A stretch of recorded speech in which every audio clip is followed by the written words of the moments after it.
Hello everyone, today we have a continuation of our NHL preview series for the season previews for these teams, and of course we have the Washington Capitals coming up today. Now before we start, please make sure to subscribe to the channel if you are new to the channel, or if you're new to hockey, whatever. Hockey season is about to start, and if you were interested, I've been doing this for a little over 2 years. We'd love to do this as a full-time career, so if you want to support me along the way, I would greatly appreciate it. Now let's talk about the Caps. So Washington kind of did their thing as usual with another playoff appearance thanks to a 100-point season where the team went 44, 26, and 12 before losing in the first round for the fourth straight year to the President's Trophy winners, the Florida Panthers, in 6 games. Now that we've seen another first round exit, should we be thinking about a Washington retool/rebuild, or is this team good enough to get back in the postseason? I'll talk about that and kind of get to that by the end of the video as I give you storylines that I would follow for this season, as well as my expectations for the team going forward. Now, let's talk about the first storyline, and that is going to be about the 2 big injuries that this team has had going into this season.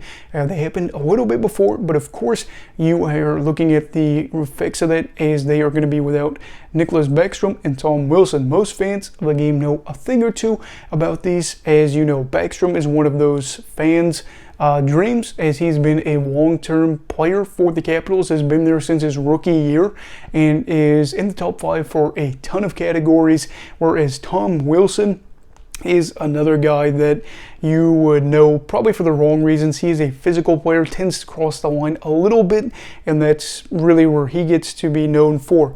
But for them, we're going to see what is the biggest issue for these two, as well as how it could impact the team. So for Beckstrom, you look at him, he is a guy that had to go through hip surgery this past offseason, if I'm not mistaken, and he clearly wasn't himself last season. He even was quoted as saying he couldn't really tie his shoes or put on socks without being in really extreme pain, couldn't play with his kids or anything like that, and so he underwent the knife.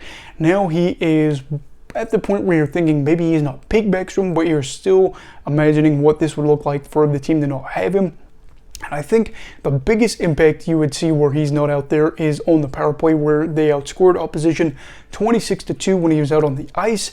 In a lot of ways, he looked like their most dangerous guy on the man advantage, and even helped boost some guys like Ovi's numbers. So I think that is going to be a little problematic this season, as Washington could use a guy that is not only experienced but has been able to play a lot of minutes with certain players over the years, so that would be an issue. This is all on top of the fact that Washington spent the 4th most time on ice per game played on the man advantage, but finished 21st for goals for per 60, meaning things could be a little bit worse without Beckstrom. They might get to the power play a bit, but also at the same time they might not score a lot. It's one of those weird situations. I feel like it's really odd to see a team get on the power play a lot, but then not score a lot of goals, but I digress. Anyway, as for them, I do think you're going to see a guy that is in his mid-30s trying to figure out if he's going to be rusty coming back, or even if he's going to be able to come back from these injuries. We might have seen the last of Beckstrom as you look at him and say he has played a very physical game. Why not retire and hang out with your kids and kind of enjoy life? I really hope not, but if that's the case, we'll have seen a guy whose career ends with him being in the top 3 or higher in multiple franchise categories, as well as assists, where he is first all-time in their history. Now, as for Tom Wilson, his injury is really concerning as well. He is a player that people kind of got excited when he got injured. Like, I wasn't excited because I hate to see players get injured, but he is currently rehabbing from a torn ACL and is expected to be back anywhere from November to January. And let's be honest, with an injury of this nature, it could be even longer, but could that hurt the team? After all, he is just a dumb ape that runs around on the ice and then just is only out there to hurt the other team's players, right? I want to say no, that is definitely wrong. You look at what he's been able to do. He's had 3 20-plus goal seasons in his past 4 seasons, and had that shortened season not been shortened, he would have been on pace to have 4 straight seasons with that accolade. He also had a career-best 52-point season last year, and I'm sure I can hear a lot of Tom Wilson haters saying he played a lot of minutes with Ovi, and he's been doing that for a while now. You can't just say, oh, it's because of this, when that's been the case for multiple years. Looking at his numbers, he's been a guy that might not ever put up 80 points, something like that in a season, but he's going to be an addition to your roster and to help you out. Now, does he cross the line? Absolutely. He is a player that is the dirty player. I mean, there's no doubting that at times, but you will see him as a player that, when he is not crossing the line, is a good player, and that's what I'll have to say about that. Now, if he is out till January, I think this could be a big issue for the team, or at least a notable issue, as he is one of those guys that fits into a nice window where he's experienced but not too old, so he is going to be a player that can play a lot of minutes but also not hurt you, because he knows what he's going to be able to do. All around, I'm going to say this loss stinks. Hopefully for them, he's able to get back soon. Which injury will affect them more, though, that is really up for you to decide. Let me know in the comments and explain kind of your reasoning there. On the bright side, there is another story to combat this slew of injuries, as the team has made some additions this offseason to try to stabilize the team and hopefully get better. These players that really stick out here are Dylan Strome, Conor Brown, and Darcy Kemper. Strome is a former 3rd overall pick from the 2015 draft and had a career high 22 goals last season. And I'm not trying to freak out here, but after what he did in Chicago, I'm really happy that he ended up with the Caps. I know it was kind of because of the Beckstrom injury, and they needed a cheap guy that could help solidify the team, but I really am hoping he can get a good opportunity here in Washington to play maybe on the second line. He is being given an opportunity because of this, but I know he is a guy that deserves it.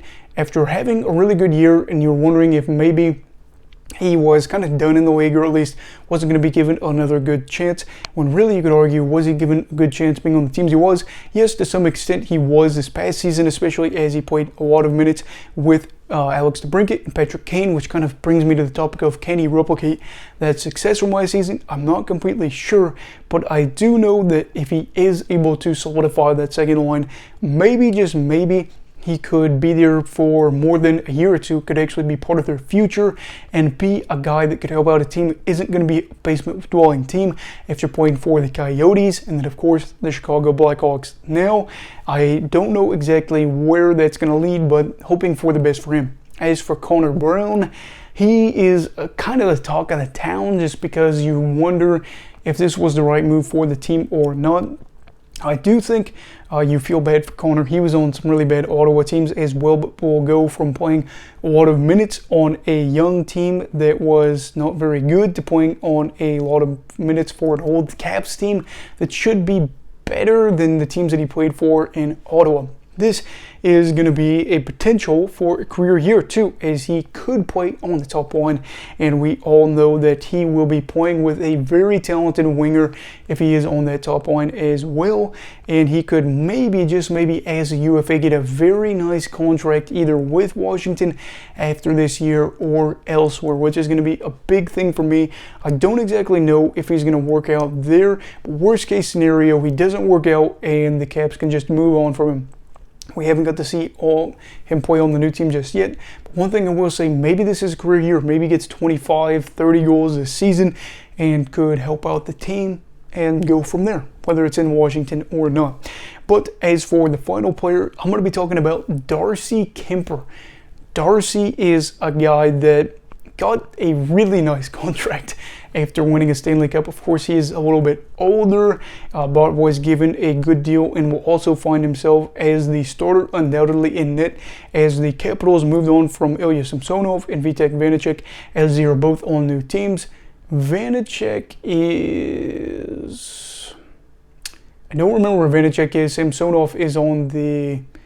I'm blanking on both, but I do know that they're probably going to play in backup roles this year. Of course, I'm blanking on it, but yeah, they're going. Darcy is going to be the guy in net, but this could be a very good win-now move for Washington, as the district has been looking for some reliable goaltending for a minute, and Darcy has been able to provide that for multiple teams, and there is going to be a good chance for him to play 60 games, maybe? I don't know.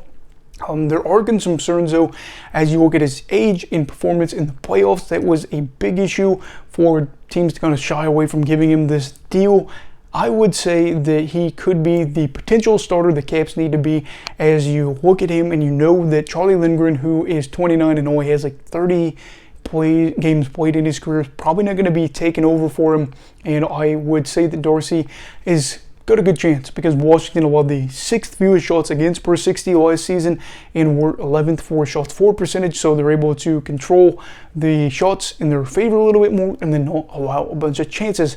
On top of that, they had the 10th lowest expected goals against per 60 and played the 10th fewest average time on ice per games played minutes on the PK, which could be very good things not only for him but for the team, whoever's in net. If you're able to not have to be a man down and not allow a lot of chances in general, this is going to bode well for most goalies, unless they're just goalies that are struggling at the NHL level.